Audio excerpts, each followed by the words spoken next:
married for 25 years. I thought I knew everything about my husband. Then one summer, I got sick and I canceled a trip I'd been taking every year. That's when a car pulled into our driveway and a young man stepped out.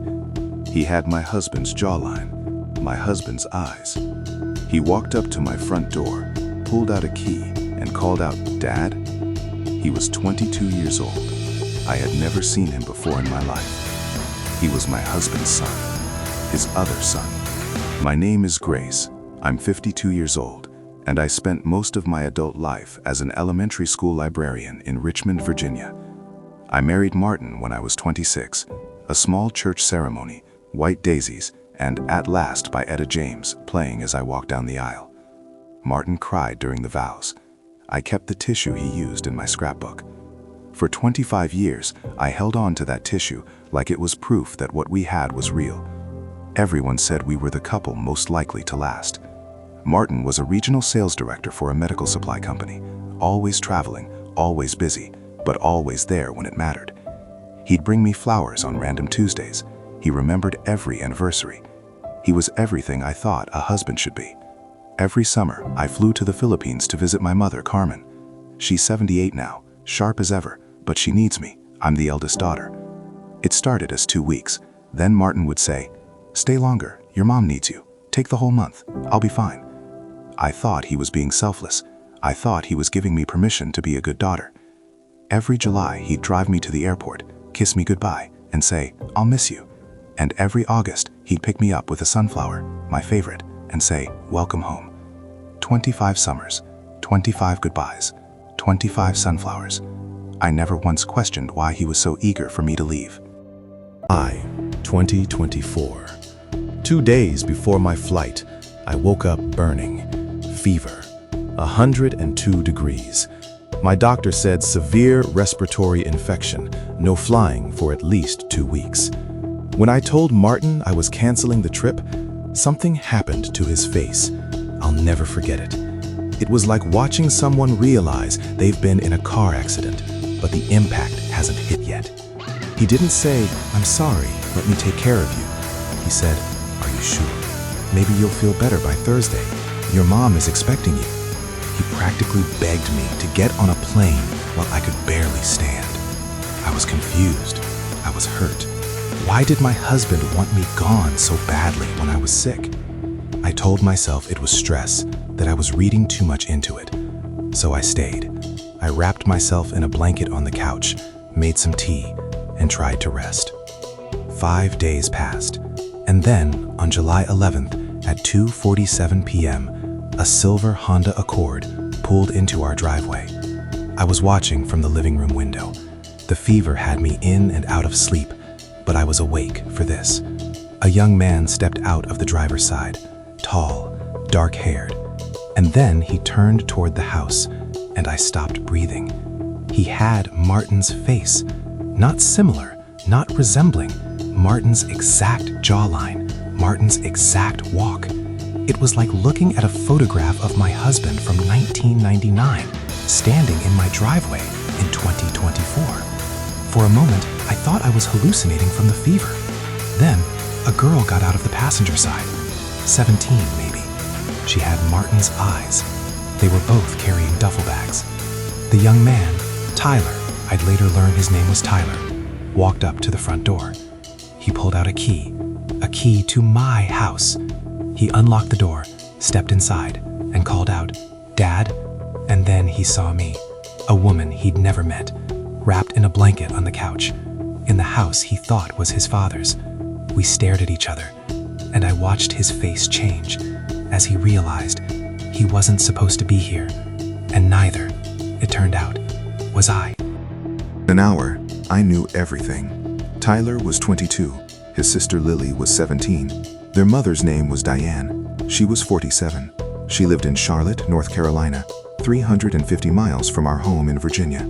She had an engagement ring from Martin. She thought she was the real partner. She didn't know about me either. But that wasn't even the worst part. What I found in Martin's car, and then in his desk drawer, changed this from a story about a cheating husband into something far, far worse. While Martin was in the driveway trying to manage the chaos, Calling Tyler, calling Diane, trying to keep his two worlds from colliding. I went to his car, the glove compartment. Inside was a Samsung Galaxy I had never seen. It was unlocked. He never needed to lock it, because in 25 years of marriage, I had never once gone through his things. Not once. I trusted him completely. The lock screen photo was Martin with Diane and the kids at what looked like a Christmas dinner. He was wearing a green cable knit sweater. I recognized that sweater. I bought it for him. That Christmas, he said he was going to a 3-day sales retreat. He wore my gift to another woman's dinner table. I scrolled through the phone. 2 calendars, color-coded. Blue for Grace, green for Diane. 25 years of scheduling, not a single conflict. He'd run his double life like a business, with the precision of a man who never intended to get caught. Night, after Martin left the house, I couldn't sleep. I went into his home office, his desk drawer. There was a box labeled Tax Documents 2019. Inside the box was a velvet ring case. Inside the case was a 2-carat diamond engagement ring, $14,000 for Diane. And underneath the ring box, a printed email from a divorce attorney, dated March 2024. Subject line, timeline for filing, post June 2025. Martin wasn't just cheating on me. He was leaving me. He had an exit date. 1 more year, once Diane's youngest, Lily, graduated high school, and he was going to file for divorce, marry Diane, and disappear. I was going to be served papers and never know why.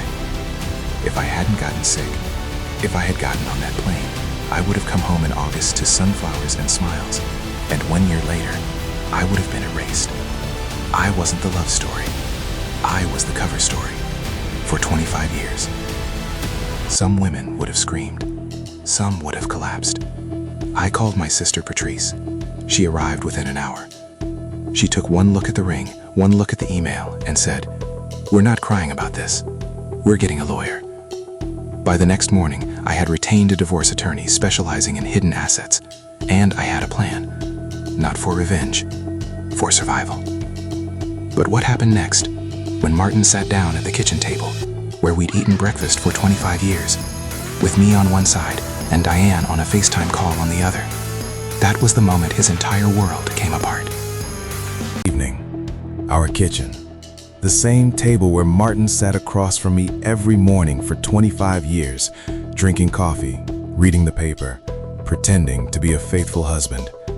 I chose this room deliberately. I wanted him to look at his chair.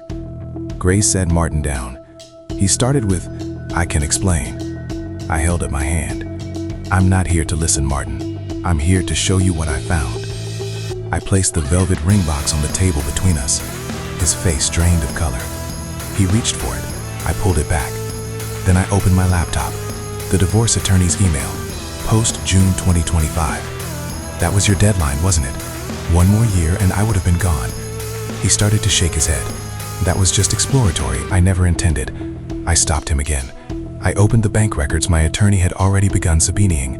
$340,000, diverted over 20 years into a second account to fund his other family. Every vacation Diane took, every birthday present for Tyler and Lily, every rent payment on a house I didn't know existed, paid for with our money. And I turned my iPad around. Diane was on FaceTime. She'd been listening to everything, tears running down her face. "Martin," she said. Her voice was shaking. "You told me she knew. You told me the divorce was almost final. You told me we were getting married next year." Martin put his head in his hands. The 2 lives he'd kept separate for 25 years were staring at him from opposite sides of the same kitchen table. 2 women who didn't know the other existed, now looking at the same man. Then Patrice spoke from the doorway. She'd been standing there the whole time, arms crossed. "You should know that Tyler called. He said to tell you not to come to Charlotte anymore." That's when Martin broke. Not because of the money, not because of the divorce, because his son, the child he'd built an entire second life around, didn't want to see him anymore. I stood up. I looked at the man I'd loved for 25 years, and I said the only thing left to say. "You know what the worst part is, Martin? I would have let you go. If you had asked me for a divorce 10 years ago, 5 years ago, I would have been devastated, but I would have let you go. You didn't have to steal 25 years of my life to leave. You just had to be honest. Once. Filed for divorce the next morning. My attorney tore Martin apart. Virginia's equitable distribution laws don't look kindly on husbands who divert $340,000 to secret families. I received our family home, 65% of all marital assets, spousal support. The divorce was finalized in 8 months. Martin tried to negotiate, but when every dollar, every lie, every color-coded calendar entry is documented in a courtroom, there's nothing left to negotiate. Diane cut all contact with Martin.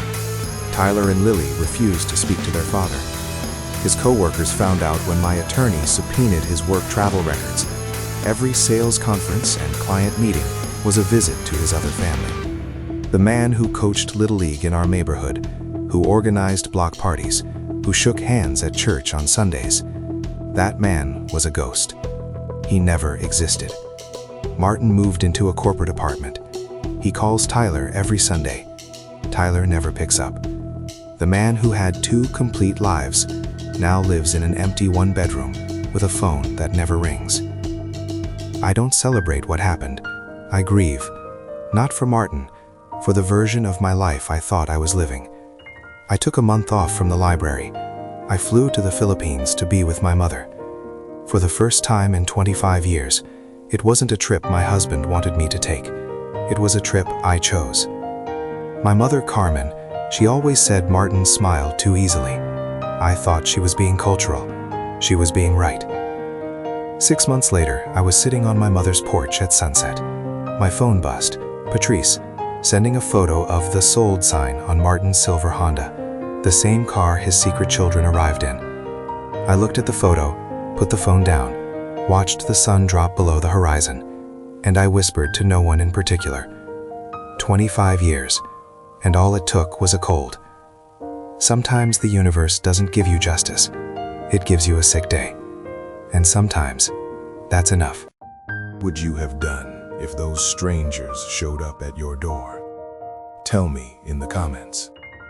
If this story hit you like it hit me, subscribe to Dark Confessions. New stories every day. I'll see you in the next one.